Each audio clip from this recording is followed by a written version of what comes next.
Have you ever stood at the bathroom sink a little longer than necessary, the tap dripping its slow metronome, and caught the stranger in the mirror staring back? Not a stranger in the obvious sense, those are still your eyes, your cheekbones, the scar above your left eyebrow from a bicycle crash when you were 8. But something has shifted, the skin is softer, as if gravity has been leaning on it while you slept. A single silver thread glints at the temple like moonlight caught in dark water. The face is yours, yet it feels like a photograph left too long in the sun, colors slightly muted, edges gently frayed. In that suspended moment the mind races, riffling through mental albums of earlier faces, the smooth confidence of 25, the tired elation of new parenthood at 32, the quietly desperate optimism of 40. Each version seems both utterly familiar and irretrievably distant,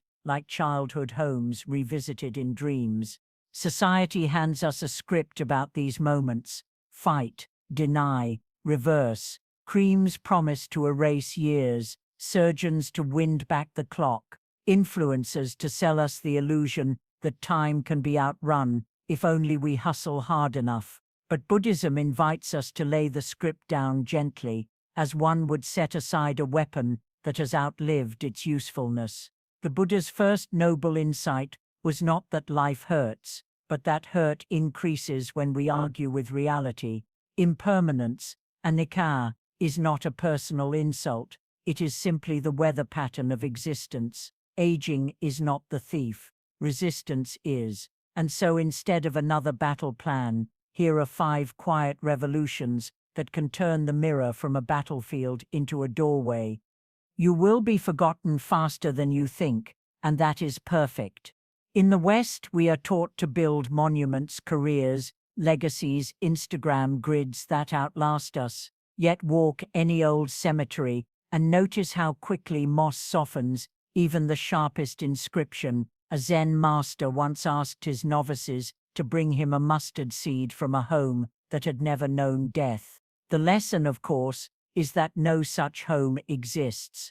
Everyone forgets. Everyone is forgotten. At first this sounds bleak, like a hole opening beneath our feet, but peer deeper, and you see the sky through that hole, vast, bright, unburdened. Consider the candle flame. It lights 1,000 others without diminishing its own light, yet no one remembers that particular flame once the candles are snuffed. Its legacy is not in being named, but in having illuminated. When we release the exhausting project of permanence, we discover that the present moment expands. The kindness shown to the cashier, the story told to a grandchild, the seedlings watered during a neighbor's holiday, these do not need to outlive us in headlines. They simply need to be lived fully. The river does not mourn each drop that passes. It sings because the passing keeps it alive. Your body will betray you, so befriend the betrayal.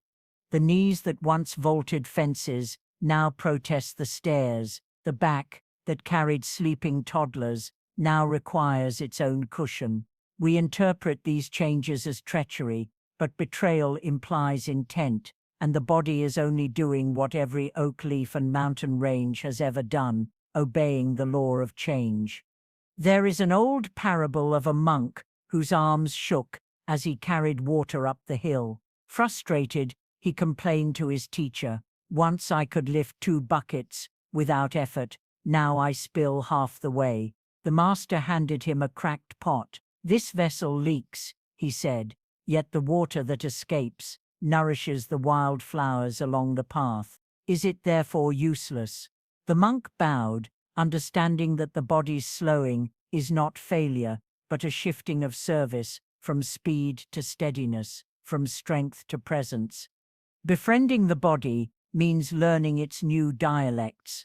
A twinge in the hip becomes not an alarm bell, but a reminder to walk slower and notice the scent of lilacs.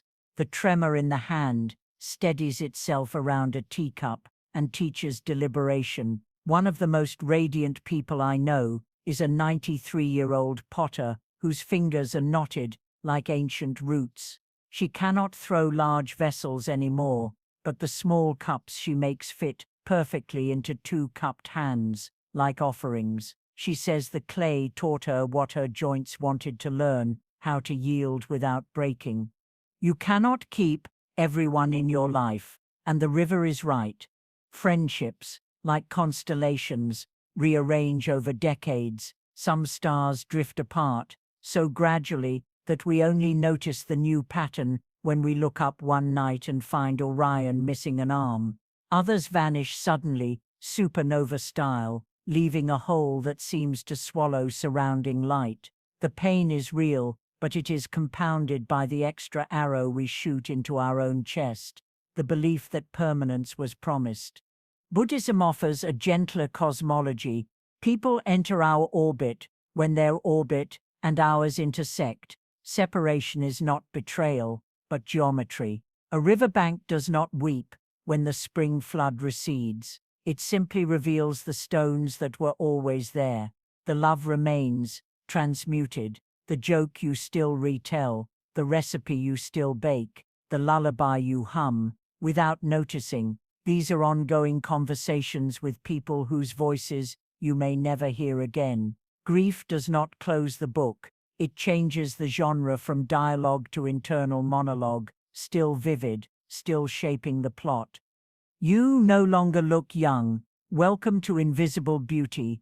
Advertisers sell youth as if it were the only sunrise, yet ask a child to draw beauty, and they will reach for reds and golds.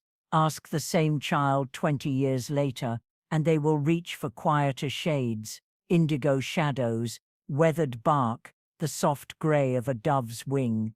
Beauty migrates. There is a Zen koan about a woman who wept before a master because her reflection had grown ugly. The teacher led her to a cherry tree in full bloom, and then to an ancient pine, bark furrowed like an old farmer's brow. Which is beautiful? He asked. She hesitated. Exactly, he said. The child sees only the blossom, the sage sees the pine, and feels the mountain wind that shaped it. Beauty is not what the eye perceives, but what the heart receives. Wrinkles are not faults in the fabric. They are the embroidery of laughter, worry, wonder. Gray hair is not a surrender, but a flag planted on the far side of experience. One of the most arresting sights I know is an elder's hands folded in meditation. Veins like blue rivers beneath rice paper skin, each line a stanza of lived poetry. When we stop trying to iron the poem flat, we can read the story it tells. You will watch more people die, and love will multiply, not diminish. The curriculum of aging includes advanced studies in loss. Parents, siblings, beloved friends, sometimes even children depart ahead of us, and the heart learns a new geography where every address is temporary. The Buddha's response was not to insulate us from grief, but to widen the vessel that holds it. There is a story of Kisa Gautami, a woman who carried her dead child from house to house, begging for medicine. The Buddha asked her to bring a mustard seed from a home untouched by death. She returned empty-handed and awakened. Grief is the common ground upon which all feet eventually tread. Paradoxically, this realization does not harden the heart, it softens it. When we understand that loss is universal, compassion becomes reflexive. The stranger's tears are not different from our own. They are tributaries of the same river. Love does not obey the arithmetic of bodies. Every person who has ever loved me continues to do so, not in the location of their absence, but in the transformation of my presence. My mother's fierce tenderness now appears when I defend the weak.